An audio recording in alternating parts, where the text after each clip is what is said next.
Hey friends, welcome back to my channel.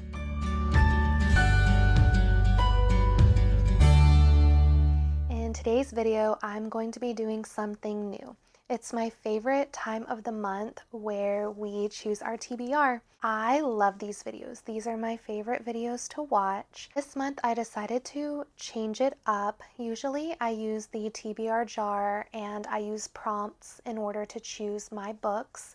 But for this month, I want to blindly choose my TBR. I have wrapped up all the books. I stopped at 24 because I got tired of wrapping, and also sometimes it's hard to see like the whole cart when I'm filming. So I wrapped up 24 books off of my physical TBR, and I have the papers inside of this mug with the numbers that correspond to the books. So I think for this month, I'm going to choose 6 books. I've been averaging like about 5 to 10 books a month. Last month was not the best reading month for me, so I want to do something attainable.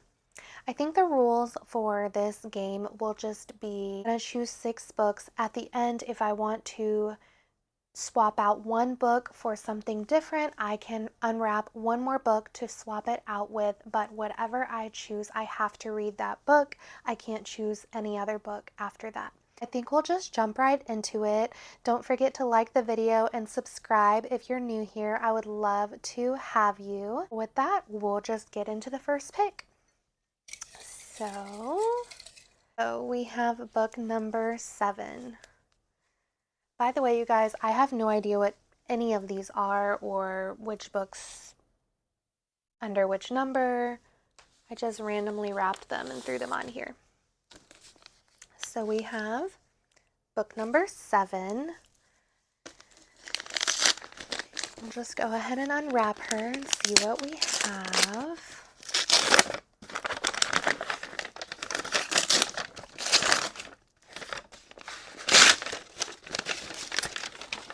Okay, so for our first book, we have Book Lovers by Emily Henry. I have read a few books by Emily Henry before. I haven't read her newest release, but I am trying to work through her backlist before I read the newest release from her. But I've heard great things so far.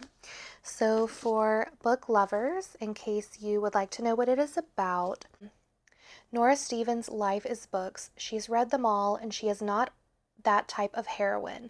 Not the plucky one, not the laid-back dream girl, and especially not the sweetheart.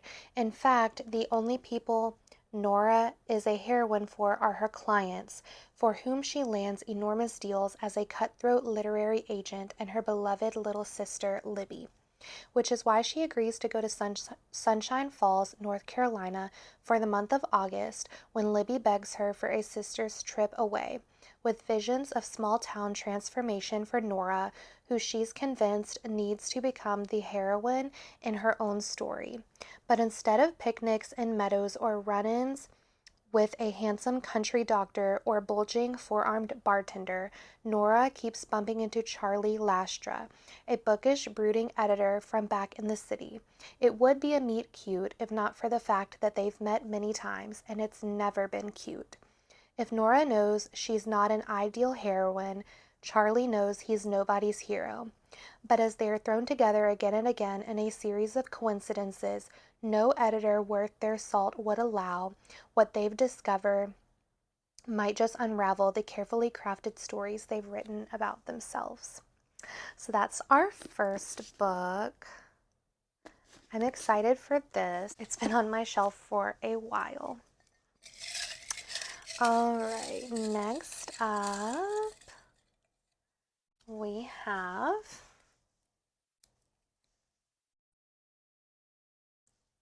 The Way It's Never Facing. We have book number 6. All right, so here's book number 6.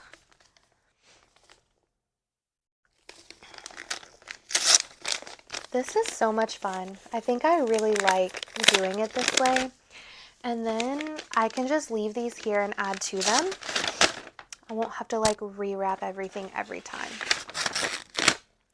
Yay, I was really hoping I would get this one. Okay, so we have The Simple Wild by K.A. Tucker. K.A. Tucker wrote the Wolf Hotel series, which is absolutely incredible. I would encourage you to check it out if you have not. This is another contemporary romance, and I believe this one is a standalone. I am hoping to pull a lot of standalones because I'm in the middle of way too many series right now. For this book, it takes place in Alaska, which is interesting because the Wolf Hotel also takes place in Alaska. Calla Fletcher wasn't even 2 when her mother took her and fled Alaska, unable to handle the isolation of the extreme rural lifestyle, leaving behind Calla's father, Wren Fletcher, in the process.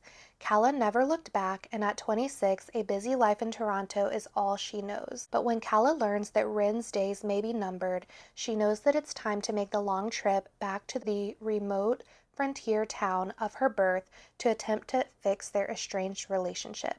She braves the roaming wildlife, the odd daylight hours, the exorbitant prices, and even the occasional, dear God, outhouse, all for the chance to connect with her father, a man who, despite his many faults, she can't help but care for. While she struggles to adjust to this new rugged environment, Jonah, the unkempt, obnoxious Alaskan pilot who helps keep her father's charter plane company operational, can't imagine calling anywhere else home. And he's clearly waiting with one hand on the throttle to fly this city girl back to where she belongs, convinced that she's too pampered to handle the wild. Jonah is probably right, but Calla is determined to prove him wrong. As time passes, she unexpectedly finds herself forming a bond with the burly pilot.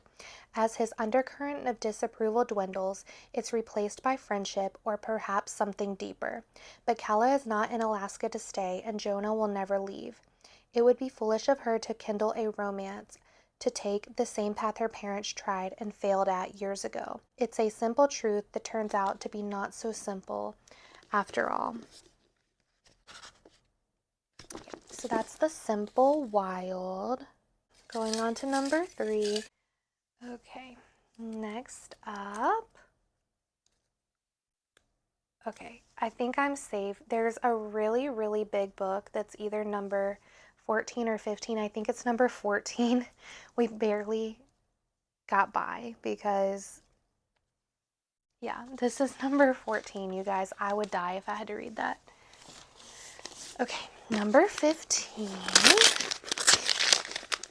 Okay.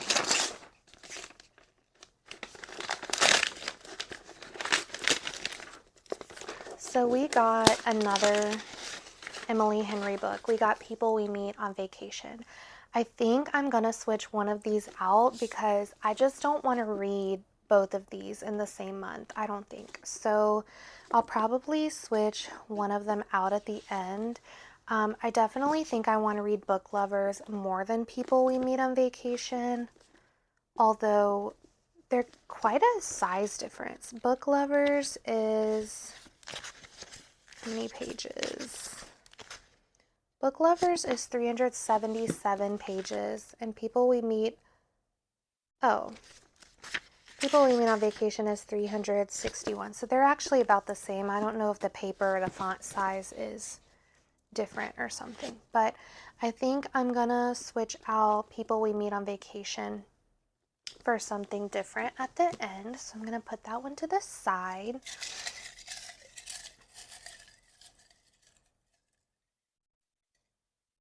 Okay. Next up, so technically we're still on number 3 because I'm going to replace that one. So we have book number 3. Okay.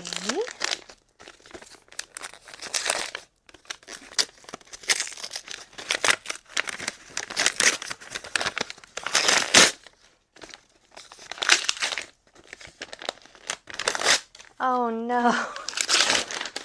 I shouldn't say oh no. I do want to read this. Okay. We have Stephen King's Pet Sematary. I know one person who will be very exciting that I am reading this, and that is Chris. I'll link his channel in the description. He's fantastic. I love Chris's channel. Be sure to check him out below. But this was one of the first books that he read on his channel, and he's been waiting on me to read it. When Dr. Lewis Creed takes a new job and moves his family to the idyllic and rural town of Ludlow, Maine, this new beginning seems too good to be true. Yet despite Ludlow's tranquility, there's an undercurrent of danger that exists there. Those trucks on the road outside the Creeds' beautiful old home traveled by just a little too quickly, for one thing, as evidenced by the makeshift pet cemetery out back in the nearby woods. Then there are the warnings to Lewis, both real and from the depths of his nightmares. He should not venture beyond the borders of this little graveyard. A blood-chilling truth is hidden there, one more terrifying than death itself, and hideously more powerful. An ominous fate befalls anyone who dares tamper with this forbidden place, as Lewis is about to discover for himself. I've heard this one's really creepy, and I'm a little bit scared. I was meant to read Carrie by Stephen King last month, and I just didn't get to it, to be honest, so I guess this will be my first. This will end up being my first Stephen King book. So, Chris, I hope you're happy. Alrighty. Next, we're moving on to number 5.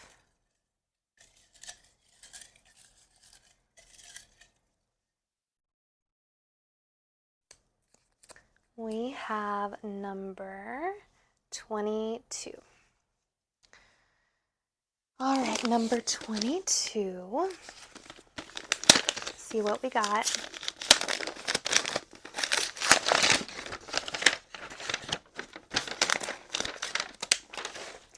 Okay, we got Icebreaker by Hannah Grace. I've been really wanting to read Icebreaker for a while now. I'm excited to read this because I love hockey romances, and I know that Icebreaker kind of was very popular on TikTok as a hockey romance, and I feel like led people to check out more hockey romances, and now all the romance authors are writing hockey romance. This book is either loved or hated in that community. I've heard that the second book in this series, which is called Wildfire, which is about 2 camp counselors, I've heard that that book is fantastic. And then the third book is Daydream, which kind of has mixed opinions, not unlike this one. So I'm excited to read this. It says, he's the one thing she couldn't plan for. Anastasia Allen has worked her entire life for a shot at Team USA. It looks like everything is going according to plan when she gets a full scholarship to the University of California, Maple Hills, and lands a place on their competitive figure skating team. Nothing will stand in her way, not even the captain of the hockey team, Nate Hawkins. Nate's focus as team captain is on keeping his team on the ice, which is tricky when a facilities mishap means they are forced to share a rink with the figure skating team, including Anastasia, who clearly can't stand him. But when Anastasia's skating partner faces an uncertain future, she may have to look to Nate to take her shot. Sparks fly, but Anastasia isn't worried because she could never like a hockey player, right? Yeah, I'm excited about this one, to be honest. We have a lot of romance this month, but that's okay. That's my favorite genre. This is a series, but they're technically like interconnected standalones. So if I hated it and didn't want to continue, I don't have to. So let's see, that's 1, 2, 3, 4. And then I chose 5, which is People We Meet on Vacation, but we're going to replace that one. So I technically pick one more and then the replacement. So I feel like I keep losing count. Like my count has been off this whole video. Okay, we got number 11. Oh my gosh, my foot is falling asleep right now. Okay, so number 11, this one feels a little bit thicker. So let's see what we got here.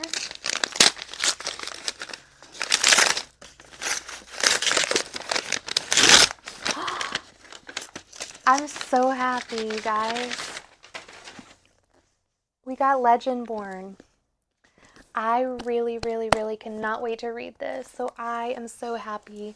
Like, probably if I could have only picked one from the cart that I want to read this month, it would have been this one. So I'm over the moon about this. This is a YA fantasy series that is so popular right now in the community. The third book just came out, and I'm super excited to read this. It looks incredible. I find the covers very like beautiful and intriguing. It just looks great. So this one says, some legacies are meant to be broken. After her mother dies in an accident, 16-year-old Bree Matthews wants nothing to do with her family members or childhood home. A residential program for bright high schoolers at UNC Chapel Hill seems like the perfect escape until Bree witnesses a magical attack her very first night on campus, a flying demon feeding on human energies. A secret society of so-called legend-born students that hunt the creatures down, and a mysterious teenage mage who calls himself a Merlin and who attempts and fails to wipe Bree's memory of everything she saw. The mage's failure to reveal Bree's own unique magic and a buried memory with a hidden connection. The night her mother died, another Merlin was at the hospital. Now that Bree knows there's more to her mother's death than what's on the police report, she'll do whatever it takes to find out the truth, even if that means infiltrating the Legendborn as one of its initiates. She recruits Nick, a self-exiled Legendborn with his own grudge against the group, and their reluctant partnership pulls them deeper into the society's secrets and closer to each other. But when the Legendborn reveal themselves as descendants of King Arthur's knights and explain that a magical war is coming, Bree has to decide how far she'll go for the truth and whether she should use her magic to take the society down or join the fight. So that is Legendborn. It's a long one. It's almost 500 pages, but I just know that it will be well worth it. I've heard nothing but great reviews on this book. I have heard no criticisms. This is going to be great. I already know it, and I'm in such like a fantasy mood right now. Like, I'm feeling all the fantasy vibes. I just finished Lightlark, which I loved. I'm reading Mistborn, which I'm loving. I am still reading Nocticadia, which does have like a magic component to it. I'm just like in the mood for those vibes right now, I guess. Okay, so that is 5 books. This makes number 6. I am going to do a trade out for this one, and I better not pull number 14 or we're screwed. So let's go ahead and pick our last swap out. So remember, guys, whatever I get is what I get. I have to read it. I can't say, no, never mind, I want to keep this one. This one's going back. Whatever I pick is what I get. Okay, we're safe. We got number 23.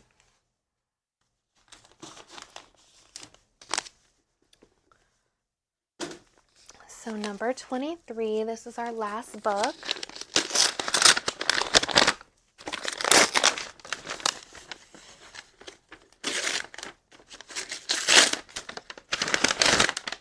Okay, this is interesting. We ended up getting Bride by Ali Hazelwood.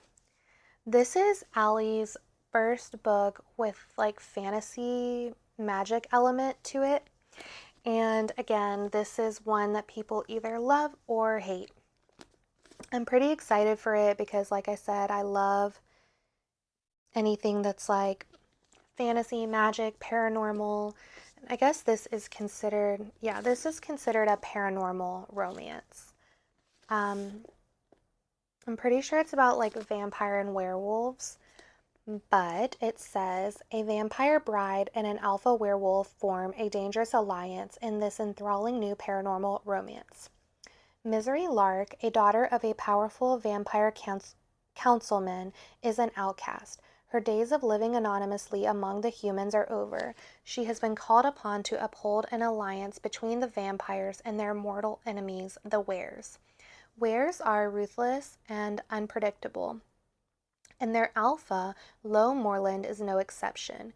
He rules his pack with absolute authority, but not without justice or feeling. It's clear from the way he tracks Misery's every movement that he doesn't trust her. If only he knew how right he was. Misery has her own reasons to agree to this marriage of convenience, reasons that have nothing to do with politics or alliances and everything to do with the only thing she's ever cared about. And she is willing to do whatever it takes to get back what's hers. So we also have a marriage of convenience trope, which I love. So you guys, this is a good TBR. We have 3 romances, 1 thriller, and then a fantasy and a paranormal. So here is our stack. I'm so excited to read these books. I had, like I said, not the best reading month last month, but I feel like towards the end of April, it really started to turn around when I read Lightlark, Nocticadia, and now Mistborn. I'm loving what I'm reading. I'm back in the game. I'm excited for my reads coming up.